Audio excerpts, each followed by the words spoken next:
Namaste. Welcome back to Gnanavali.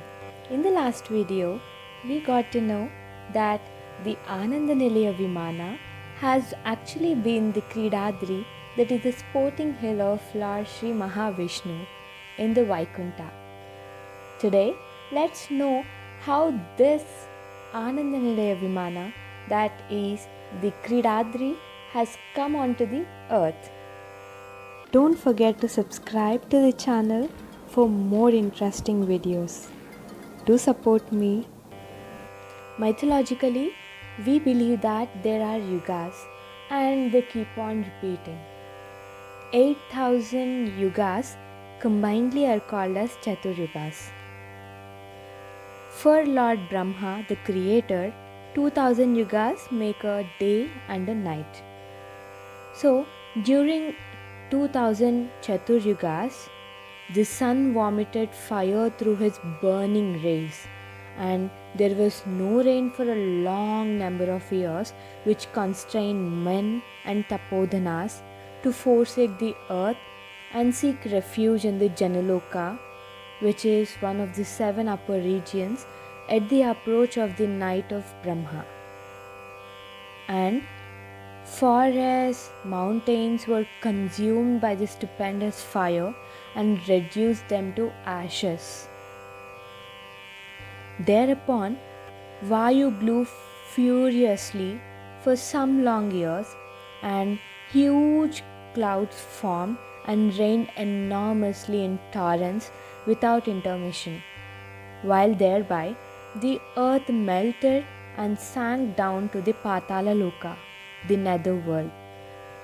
And accordingly, it remained in that state for 1,000 yugas during the part of that night of Brahma, whereby the Pralaya Kalpa, the great deluge, occurred. At that time, Lord Sri Vishnu, the creator, the protector, and the destroyer of life and matter, was lying supine on a banyan leaf over a huge expanse of water as Vatapatra Sai in the Mahanauka, and bethought himself of recreation by rescuing the earth.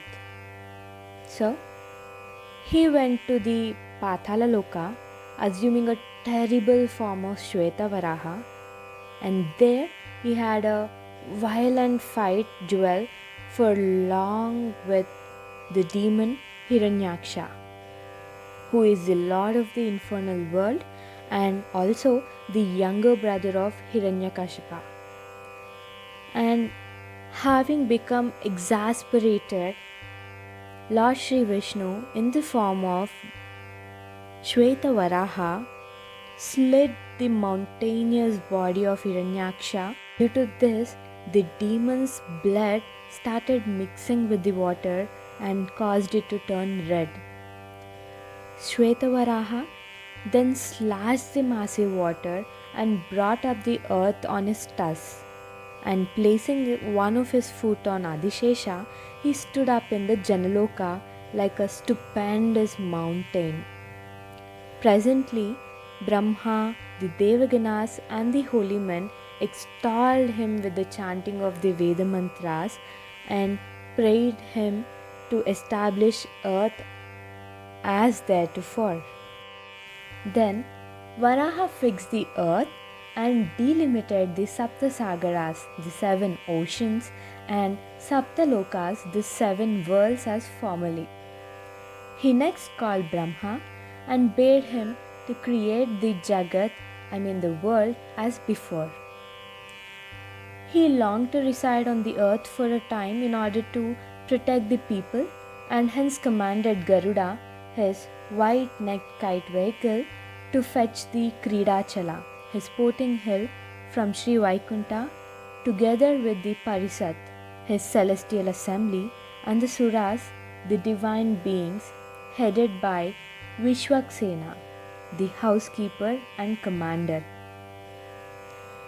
Garuda started from Vaikunta, and in the meantime, Varaha selected a sacred spot which was 60 yojanas, that is 600 miles south of the Gomati river and 5 yojanas, that is 50 miles west of the eastern sea, and adjoined the Rukma Nadi, that is the Suvarnamukhari river, on its north bank. This spot also formed the abode of Punyajanas, the holy men. Garuda bought the Kridachala, an extensive natural hill embedded with gold and precious stones and appearing just in the form of Panchopanishad, 5 philosophical treatises inhabited by all its inmates and known as the Narayanagiri, the hill of Narayana. In extent, it was 3 yojanas, that is 30 miles wide, and 30 yojanas, that is 300 miles long, and in shape it just resembled the Sesha, the primeval serpent. It is a fit place to receive the surrender of humanity, having formed the coach of Hari and being coveted place for all the beings. Varaha asked Garuda to deposit it at the place selected by him, and getting on it, he stood within the clean divine Vimana, his temple, which shone with many gopuras set with different kinds of precious stones, adorned by the Mahamani Mantapa, the big front portico with gem-set pillars, most gratifying to the sight but indescribable. And adjoining on its east, the Swami Pushkarini situated in the sacred forest.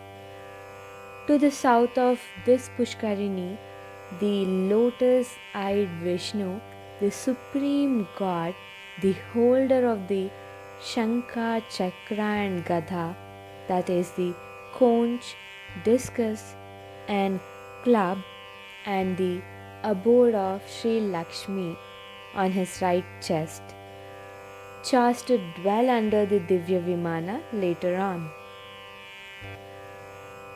Later on, the Brahma, the Devas, the Munis, the Saptarshis, and all the others prayed to him.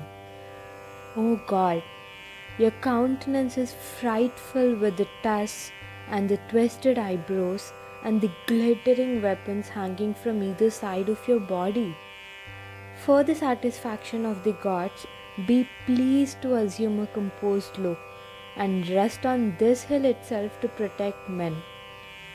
You have rescued the earth for the sake of the habitation of men and gods.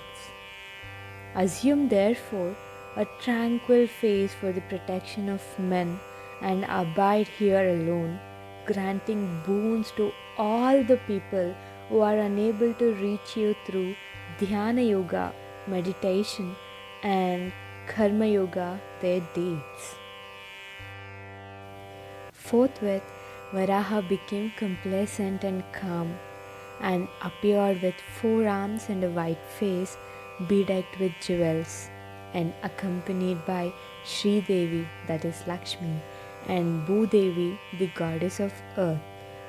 He addressed the suppliant gods, I like this Venkatadri more than Vaikunta. Here shall I rest with Sri and Bhumi and be resolved to grant the prayers of men, and immediately vanish from the view after ordering them to return to their residence. Vaikunthat Paramohesha Venkatakyo Nagottamaha Atraiva Nivasam Yeva Shri Bhumi Sahito Hyaham Dadami Prarthithan Arthan Manujebhyah Sadasran. Sri Varaha Purana, Part 1, Chapter 34, verses 12 and 13. Thank you so much for watching the video. Don't forget to subscribe to the channel for more such videos.